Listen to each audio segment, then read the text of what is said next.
Tout à fait, vous l'avez mentionné, nous avons donc ce type de propos qui ont été prononcés par le président ukrainien dans une période où, depuis des semaines, nous avons des négociations entre les Ukrainiens et les Américains d'un côté, entre les Américains et les Russes d'un autre côté. Et d'ailleurs, je vous propose d'écouter tout de suite les propos du président ukrainien.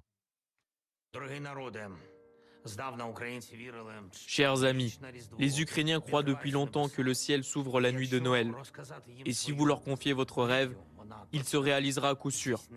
Aujourd'hui, nous partageons tous un même rêve. Et nous formulons un même vœu pour tous, qu'il meure.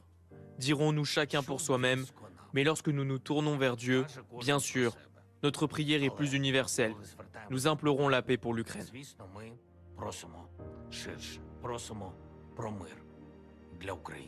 Vous avez entendu ce propos du président ukrainien qu'il meurt, et en réalité, c'est quelque chose qu'on entend du côté de la population ukrainienne. On peut se dire que c'est étonnant, une fois de plus, dans cette période de négociation, mais d'un côté, ces négociations ne mènent pas à grand-chose.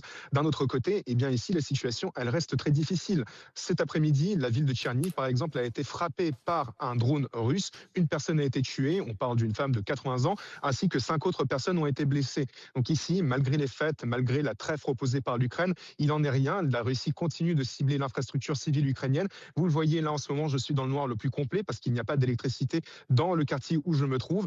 Et c'est dans ce contexte-là que justement les Ukrainiens ont passé leur fête et le message du président résonne avec la population, une fois de plus, parce que c'est plus ou moins ce qu'ils ressentent. D'un autre côté, il faut le dire, le président ukrainien a dit qu'il faut être réaliste et que la solution aujourd'hui à la guerre, ce n'est pas que quelqu'un puisse mourir ou pas, c'est de passer par la case des négociations. Pour l'instant, hélas, depuis un mois, ces tractations ont lieu et on ne voit pas la sortie, on ne voit pas la lueur au bout du tunnel au sujet de ces négociations.